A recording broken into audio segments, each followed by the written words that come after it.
जय बाबा स्वामी, जय आत्मेश्वर। पुण्य आत्मा अवतरण के हमारे इस ग्रंथ पठन के सत्र में मैं आप सबका पूर्ण हृदय से स्वागत करती हूँ। ग्रंथ पठन की शुरुआत हम गुरु आह्वान से करते हैं।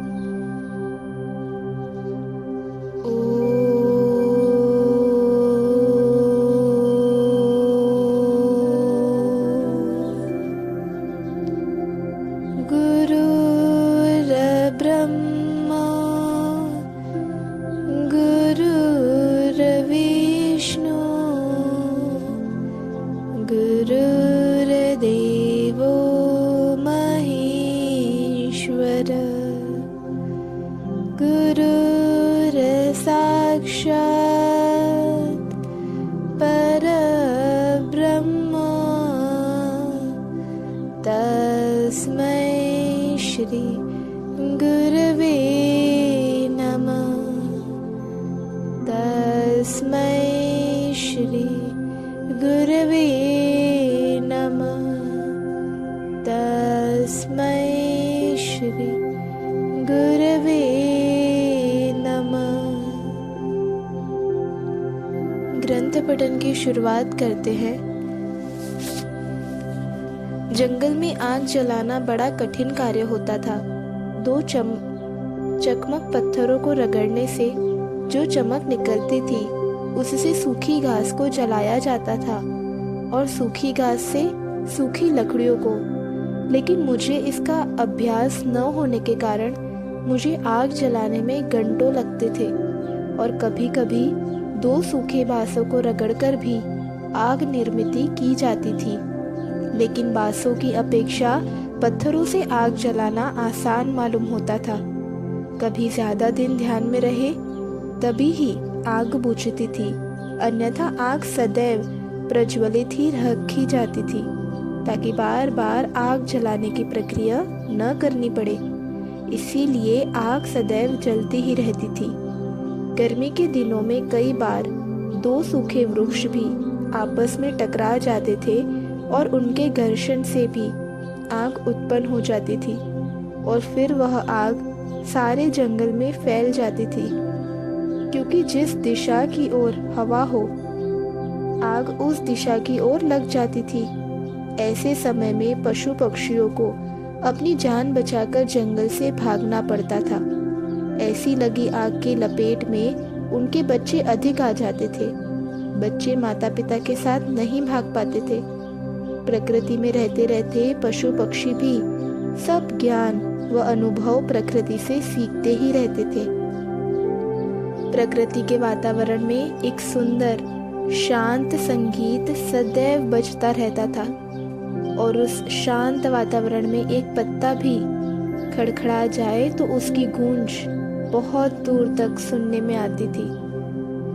उस शांति का भी अपना एक संगीत होता है। इसी शांति का आनंद प्रकृति में रहने वाले लोग लेते रहते हैं। इसीलिए प्रकृति के सानिध्य में रहने वाले लोग कम बोलते हैं और ज्यादा सुनते हैं। सुनना जंगल में महत्वपूर्ण होता है।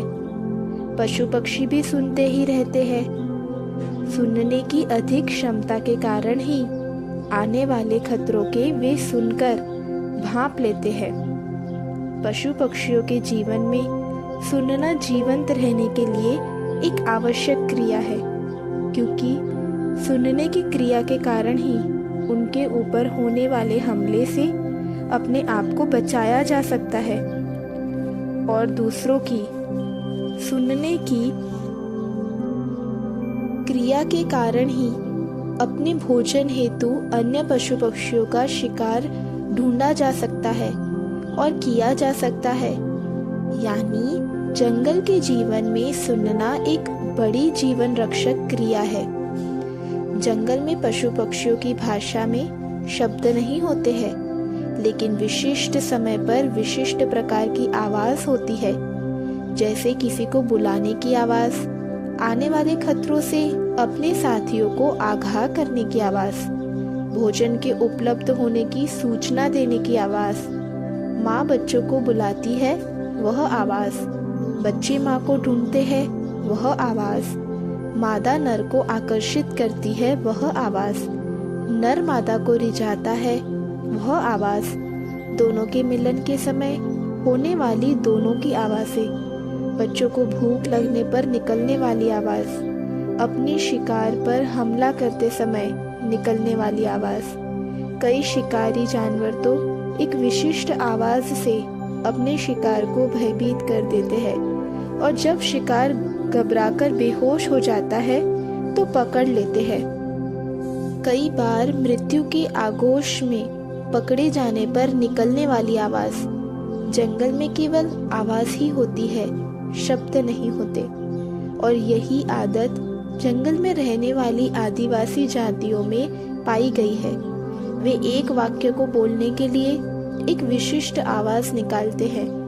किसी को बुलाना हो तो एक आवाज होती है। आदिवासी लोगों के गीत तक विशिष्ट आवाजों के समूह होते हैं। इसीलिए आदिवासी लोगों के पास शब्द नहीं होते, आवाजें होती है। कभी कभी लगता था जब एक आवाज से ही काम चल जाता है तो शब्दों को चुनने, वाक्य बनाने की क्या आवश्यकता है। कभी कभी लगता था कि शब्द मनुष्य की बुद्धि की उपज है। पशु पक्षियों में तो शब्द नहीं होते हैं, फिर भी उनका जीवन तो चलता ही रहता है। प्रकृति के प्रत्येक वातावरण में परमात्मा भी प्रकृति के माध्यम से बोलते रहते हैं, हमें संकेत देते रहते हैं। पर प्रकृति से जुड़े न होने के कारण वह संदेश हम नहीं समझ पाते हैं। परमात्मा के संदेश में शब्द नहीं होते हैं, केवल आवाजें होती है। वे आवाजें वही सुन सकता है जिसे उन आवाजों को सुनने की आदत हो। उन आवाजों को सुनने का अभ्यास करना पड़ता है। परमात्मा तो मनुष्य के भीतर से भी बोलता है, बस परमात्मा को सुनने की हमें फुर्सत होनी चाहिए। मनुष्य अपने ही विचारों में व्यस्त रहता है। भूतकाल के विचारों के कचरे का भंडार उसमें भरा पड़ा रहता है। बाकी बचे भविष्य के विचार, वह भविष्य का विचार करता रहता है। तो मनुष्य को समय कहाँ है परमात्मा की आवाज सुनने के लिए, और न उसे उसकी आवश्यकता मालूम होती है। परमात्मा हमारी माँ है। माँ भी अपने बच्चों के साथ बात करना चाहती है, पर बच्चों को माँ के लिए फुर्सत ही नहीं है। माँ की भाषा में शब्द नहीं होते हैं, क्योंकि माँ को वह भाषा बोलनी पड़ती है जो प्रत्येक मनुष्य सुन पाए, समझ पाए, क्योंकि सारे मनुष्य उस परमात्मा के बच्चे हैं। परमात्मा तो एक शक्ति है जिसने मनुष्य को जन्म दिया है। मनुष्य के माता पिता तो निमित्त है उसे शरीर, केवल शरीर प्रदान करने में। वास्तव में तो मनुष्य की माँ और बाप तो परमात्मा ही है। वह परमात्मा भी अपने द्वारा पैदा किए गए बच्चों में संवाद करना चाहता है, बात करना चाहता है और संदेश देना चाहता है। वह संदेश सुनने के लिए आवश्यक है कि आपको वह सुनने की फुर्सत हो। आप भविष्य व भूतकाल के विचारों से मुक्त हो। आप सकारात्मक व नकारात्मक विचारों से मुक्त हो। इन सब विचारों से जब आप मुक्त होंगे तभी आप परमात्मा की पुकार को समझ पाएंगे। मैंने यह भी अनुभव किया, मनुष्य योनि परमात्मा के पास है, लेकिन फिर भी पास है। इसका एहसास उसे अपने जीवन काल में कभी नहीं होता है। मनुष्य योनि पाकर आत्मा निश्चिंत हो जाती है कि हमने मोक्ष की मंजिल पा ली, और वह मनुष्य योनि में आकर सुस्ताने लगती है।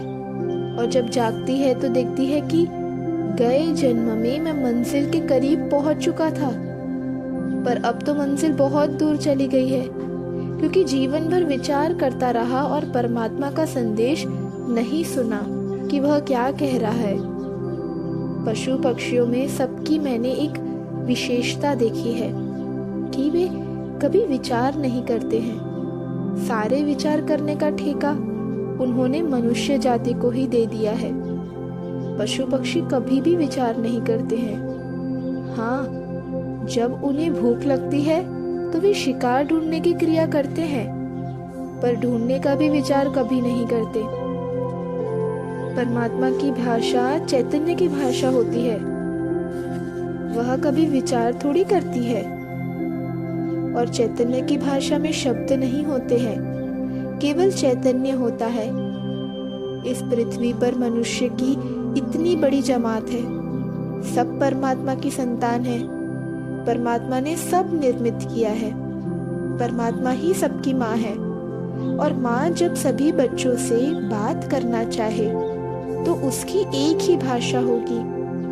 वह भाषा चैतन्य की भाषा है। वह सब मनुष्य को मालूम है, पता है, पर अधिक विचार करके मनुष्य वह भाषा भूल गया है, क्योंकि मनुष्य ने जिन माता पिता के माध्यम से इस धरती पर जन्म लिया, उन माता पिता को ही पकड़ लिया, उन माता पिता के धर्म को पकड़ लिया, माता पिता की भाषा को पकड़ लिया, और माता पिता के रहन सहन को पकड़ लिया।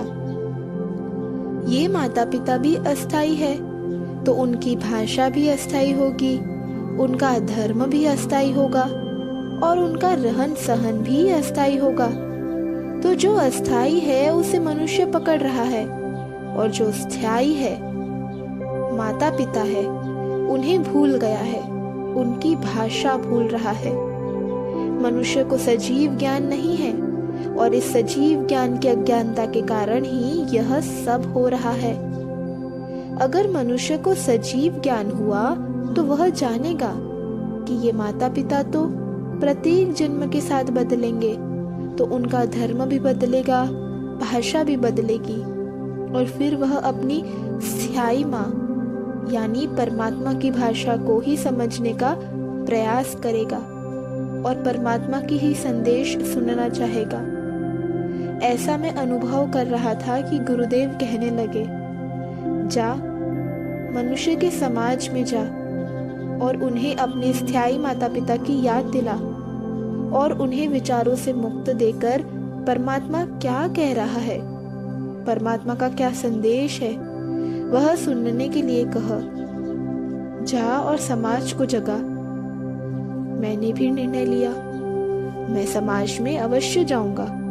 समाज के मनुष्य को उनकी स्थायी माँ से मिलाऊंगा, उनको माँ के संदेश सुनने के लिए कहूंगा, और विचार मुक्त समाज का निर्माण करूंगा। हो सकता है ऐसा समाज मैं अपने जीवन काल में न देख सकूं, पर आने वाले जगत में अगली पीढ़ियां अवश्य इस प्रकार के समाज का निर्माण करेगी, जिस समाज की भाषा एक होगी, धर्म एक होगा, जाति एक होगी, और आत्मा एक होगी।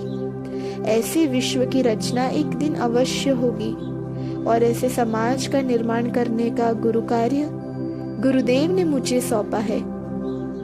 और मैं शांत होकर आने वाली आवाजें सुन रहा था। गुरुदेव के माध्यम से परमात्मा बोल रहा था। परमात्मा की भाषा चैतन्य की आवाज के रूप में सुनने में आ रही थी। शंखनाद हो रहा हो, ऐसा प्रतीत होता था। मैंने परमात्मा से प्रार्थना की, हे परमात्मा, मैं आपके संदेश को अवश्य मनुष्य जाति तक पहुंचाऊंगा कि तुम्हारी माँ एक ही है, उस माँ की भाषा एक ही है, तुम्हारी माँ का धर्म एक ही है, तुम सब उसी एक माँ की संतान हो। अपनी माँ को पहचानो और अपनी मातृभाषा को मत भूलो। आपकी माँ एक है, इसीलिए माँ की भाषा एक है। उस भाषा को याद करो, उस भाषा को जानो। वह एक ही भाषा है क्योंकि एक ही माँ है। ये अलग अलग भाषाएं तुमने बनाई हैं, ये अलग अलग धर्म तुमने बनाए हैं। परमात्मा तो एक ही भाषा है, चैतन्य की भाषा। वह सारे जगत में एक है, सारे जगत में एक ही धर्म है, वह है मनुष्यता का धर्म, मानव धर्म। परमात्मा, मैं आपके संदेश को अवश्य समाज तक पहुंचाऊंगा। आपने आपका संदेश देने के लिए मुझे माध्यम बनाया, इसीलिए मैं हृदय से आपका आभारी हूँ। आपका संदेश मैं विश्व के अधिक से अधिक मनुष्यों तक पहुंचा सकूं, ऐसा मुझे आशीर्वाद दीजिए। आपने ही कार्य सौंपा है, आप ही यह कार्य करने की शक्ति मुझे प्रदान करना। आपकी आज्ञा से यह कार्य करने के लिए मैं मेरा बचा जीवन लगाऊंगा। आपसे प्रार्थना है कि आप अपनी चैतन्य की भाषा में मुझे से संपर्क करते रहिए, अपने आदेश देते रहिए। आपके चरणों में यही मेरी शुद्ध प्रार्थना है। उसी दिन यह जान लिया कि परमात्मा एक है, परमात्मा सबकी माँ है, परमात्मा की भाषा चैतन्य की भाषा है, परमात्मा का धर्म मनुष्य धर्म है। परमात्मा सभी मनुष्य से बात करना चाहता है, बस मनुष्य जब तक अपने शरीर से निर्मित विचारों पर नियंत्रण नहीं करता, तब तक परमात्मा की चैतन्य की भाषा समझ में नहीं आ सकती। इसीलिए निर्विचारिता आवश्यक है और निर्विचारिता के लिए ध्यान आवश्यक है। ध्यान मनुष्य को जगाएगा और इस संदेश के सुनने के योग्य बनाएगा। परमात्मा का संदेश प्रत्येक मनुष्य को समान मिलता है। कुछ मनुष्य उन संदेशों को सुन पाते हैं, कुछ नहीं सुन पाते हैं। यह ठीक वैसा ही है जैसे कुछ बच्चे अपने माता पिता की बात सुनते हैं, कुछ नहीं सुनते हैं। कई मनुष्य जीवन भर अपने ही विचारों के जंजाल में फंसे रहते हैं। उन्हें उन विचारों में फुर्सत नहीं मिलती कि वे परमात्मा के संदेश सुन सके। परमात्मा के संदेशों को अनुभव करना होता है, क्योंकि वे मनुष्य के भीतर की आत्मा के लिए आए हुए रहते हैं। जो मनुष्य जन्मों जन्मों से ये संदेश सुनते रहते हैं, वे अपने जीवन में इन विचारों के जंजाल से मुक्त रहते हैं।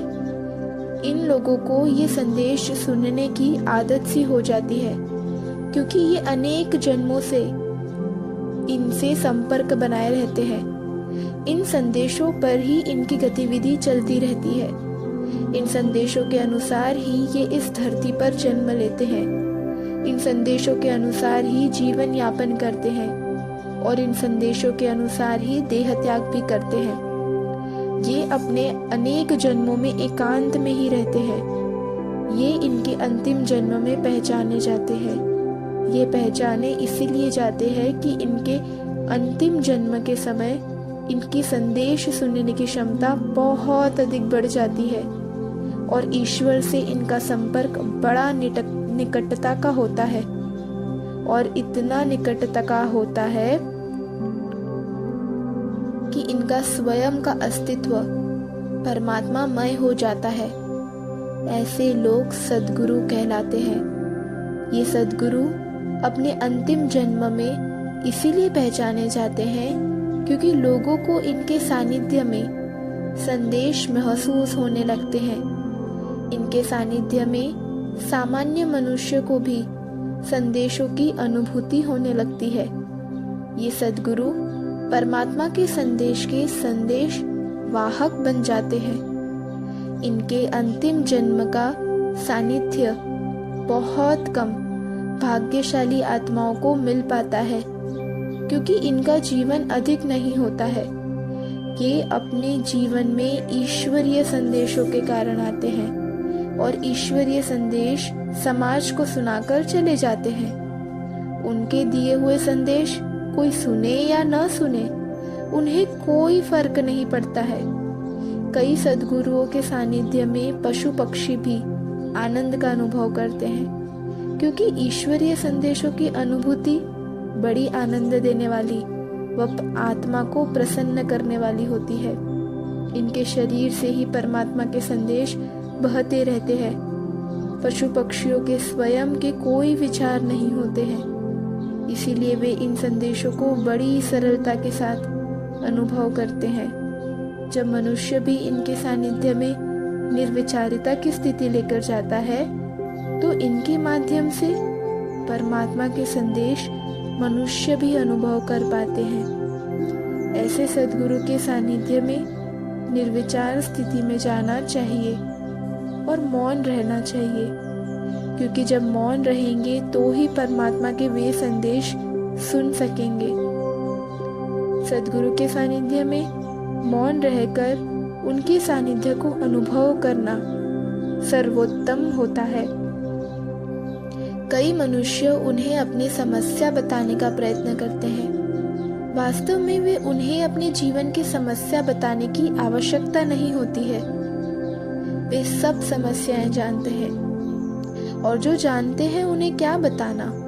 उनके सामने बताने से उल्टा हम उनके सामने माध्यम से बहने वाले परमात्मा के संदेश सुनने की चूक जाते हैं, क्योंकि सद्गुरु के सानिध्य में परमात्मा के संदेश अनुभव करने की जगह हम अपना चित्त समस्या पर रखते हैं और सद्गुरु का स्तर न पहचानने के कारण हमें लगता है कि वे समस्या नहीं जानते हैं। वास्तव में यह रहता है कि वे समस्या को जान जाते हैं, हम ही उनके सानिध्य में रहकर भी उन्हें जान नहीं पाते हैं।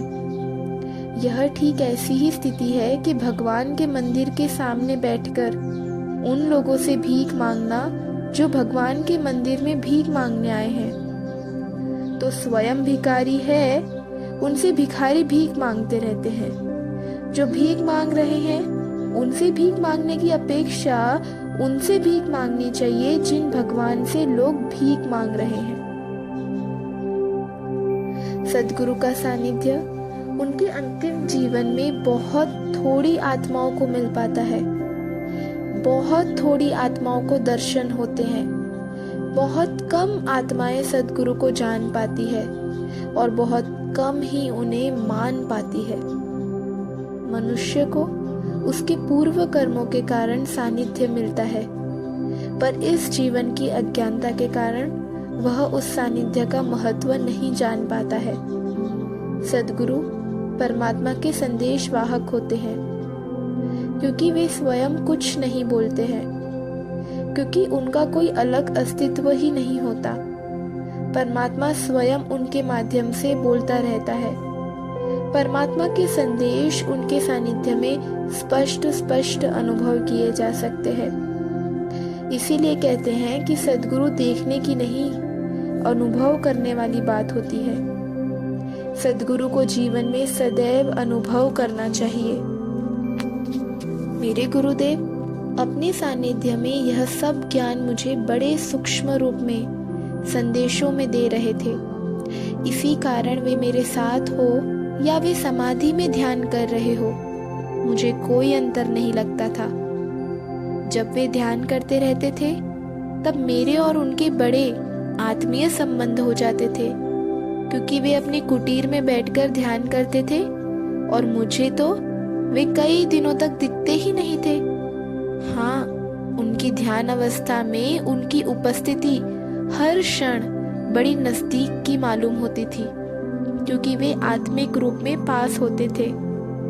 सद्गुरु मोक्ष की स्थिति तो अपने पहले जन्म में प्राप्त कर लेते हैं, फिर भी वे मोक्ष नहीं ग्रहण करते, क्योंकि उन्हें अपने शिष्य को दिए गए आश्वासन पूर्ण करने होते हैं।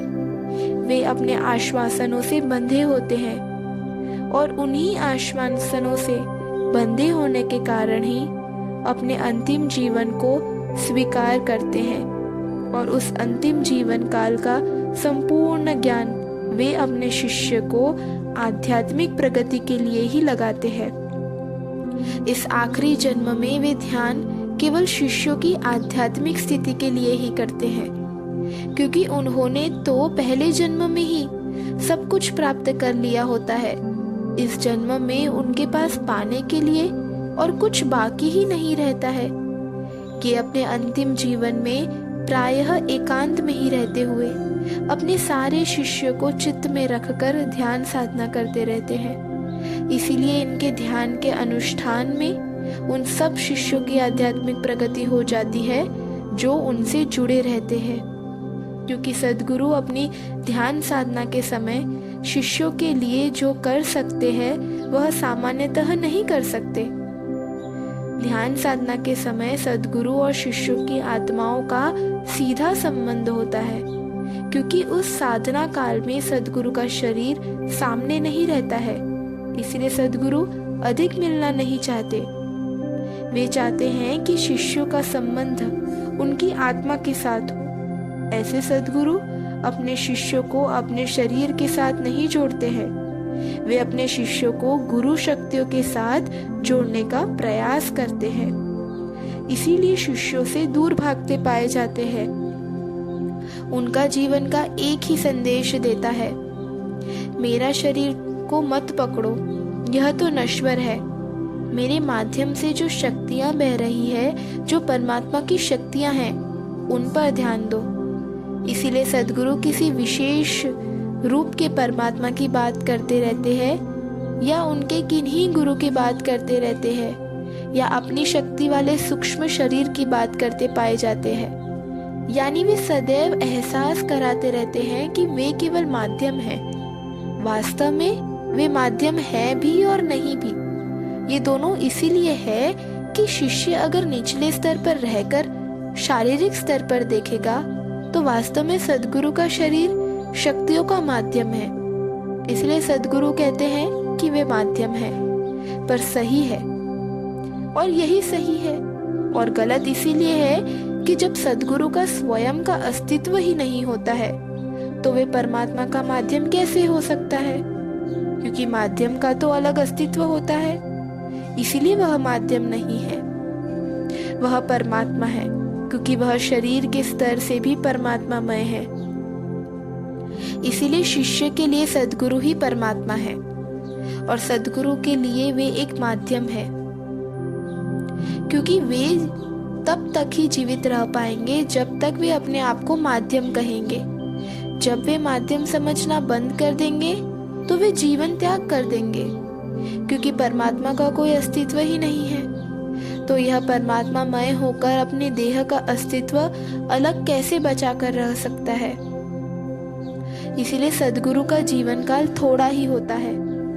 वे परमात्मा मय होते हैं और बड़े थोड़े समय तक ही वे अपने शरीर के अस्तित्व को अलग बचाकर रख पाते हैं। उनको अपने जीवन का कोई मोह नहीं होता। ये देह त्याग करने के लिए आतुर होते हैं, लेकिन इनका शरीर अपने शिष्यों की आत्माओं के साथ बंधा होता है। जब तक चाहेंगे तब तक शिष्य उनके शारीरिक सानिध्य की इच्छा कर, प्रार्थना कर उन्हें जीवित रख सकते हैं। अपने शिष्यों से बंधे होने के कारण उनका जीवन शिष्यों की प्रार्थना व इच्छा पर निर्भर रहता है। इस प्रकार ये सद्गुरु जितने अधिक समय एकांत में रहेंगे, जितने अधिक समय ध्यान में रहेंगे, उतने अधिक समय तक वे शिष्यों की आत्मिक शांति के लिए, शिष्यों की आध्यात्मिक साधना के लिए, आध्यात्मिक उन्नति के लिए प्रार्थना करते रहते हैं। ये अपनी ध्यान साधना से शिष्यों के मोक्ष का द्वार खोलते हैं। ये देह त्याग के पूर्व अपने से जुड़े सभी शिष्यों को मोक्ष की स्थिति देकर ही जाते हैं। इसीलिए शिष्य को चाहिए कि वह अपने सद्गुरु को अधिक से अधिक एकांत दे, अधिक से अधिक साधना का समय दे और अपने ध्यान अनुष्ठान के समय चित्त के द्वारा उनसे 24 घंटे जुड़े रहे, क्योंकि अब सद्गुरु के पास पाने के लिए तो कुछ रहा ही नहीं है। अब वे जो प्राप्त करेंगे वह बांटेंगे, क्योंकि बांटना उनका स्वभाव है। इसलिए वह तभी बांटेगा जब आप उससे कुछ चैतन्य प्राप्त करने देंगे। इसलिए शिष्यों की आध्यात्मिक प्रगति इस पर निर्भर है कि उनके सद्गुरु कितना ग्रहण कर पाते हैं और शिष्य उन्हें कितना ग्रहण करने देते हैं। जय बाबा स्वामी, जय आत्मेश्वर। अब हम सब मिलकर कुछ देर ध्यान में जाएंगे।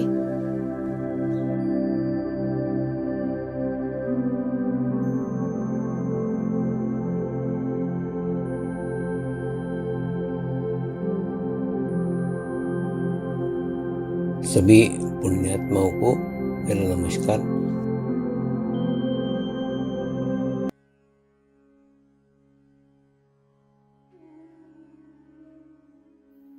गुरुर्ब्रह्मा गुरुर्विष्णू गुरुर्देवो महेश्वरा गुरु साक्षात परब्रह्म तस्मै श्री गुरुवे नमः।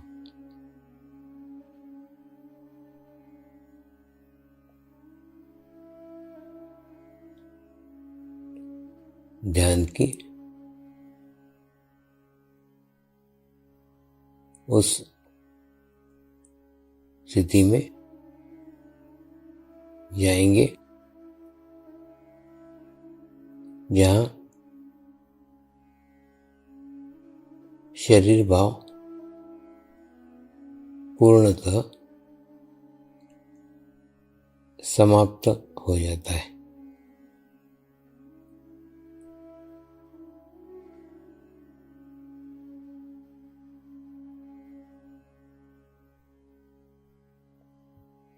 अपने पूरे शरीर को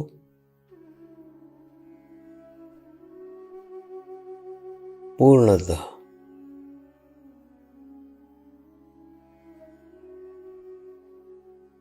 शिथिल छोड़ देंगे, एकदम रिलैक्स हो जाइए।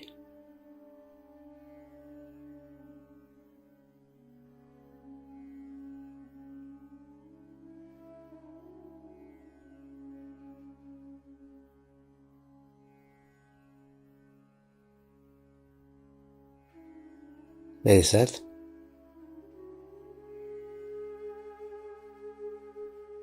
मंत्र का उच्चारण करेंगे। मैं एक पवित्र आत्मा हूँ।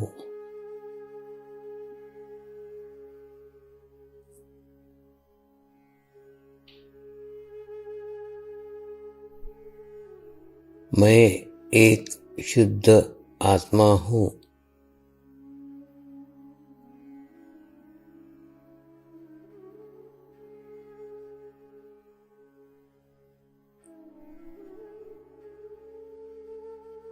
मैं एक पवित्र आत्मा हूँ।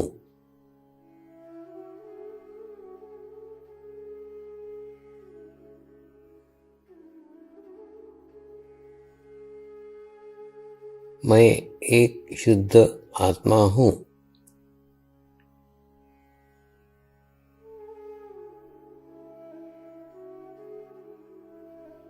मैं एक पवित्र आत्मा हूँ।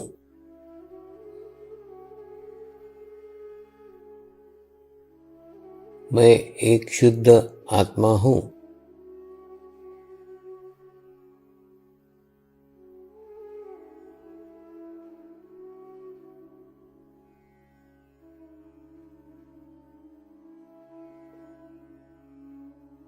अभी इसी आत्मा भाव को बनाए रखते हुए गुरु मंत्र का उच्चारण करेंगे।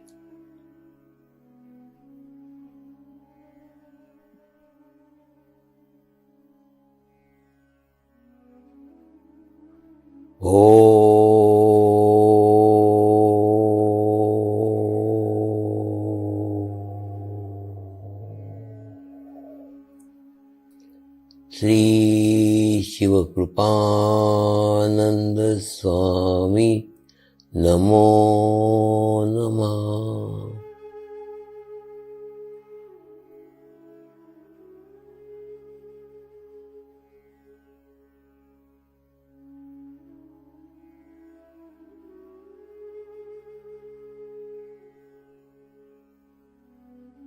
ओम श्री शिवकृपानंद स्वामी नमो नमः।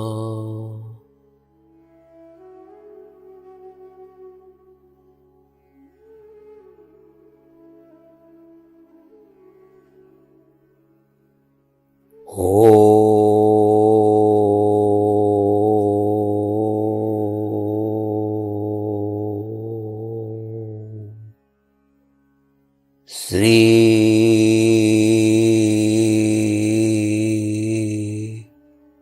शिवकृपानंद नमो नमः।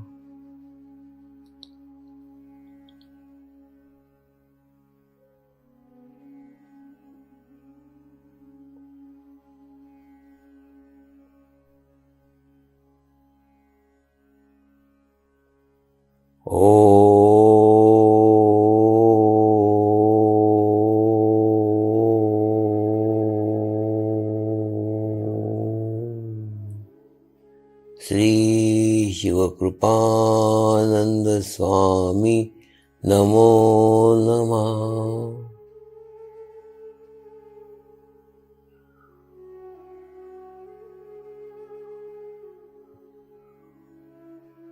ओम श्री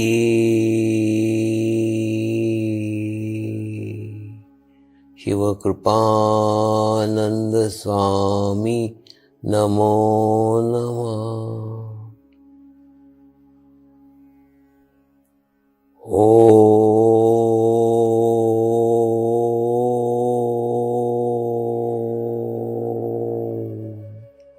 श्री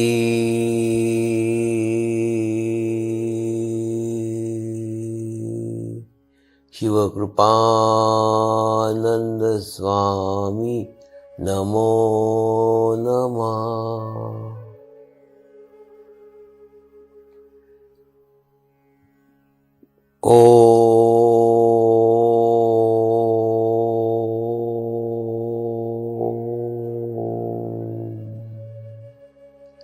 श्री शिवकृपानंद स्वामी नमो नमः।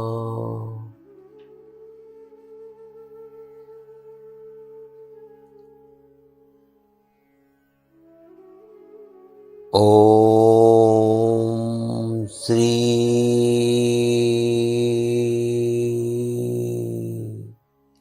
शिवकृपानंद स्वामी नमो नमः।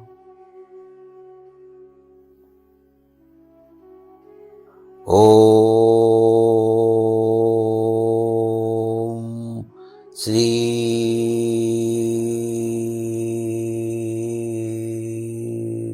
शिवकृपानंद स्वामी नमो नमः।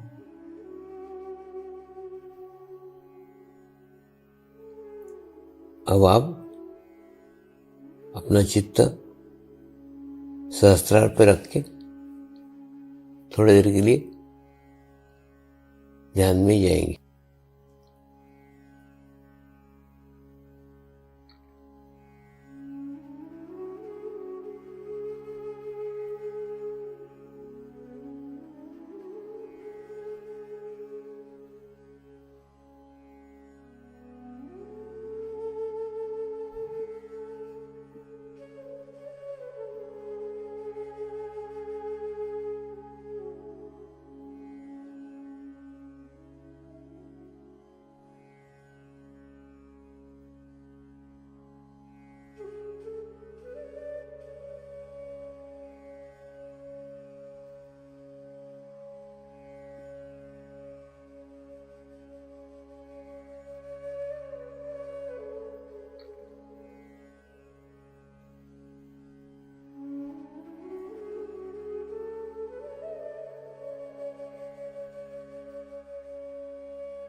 अब हम प्रार्थना करेंगे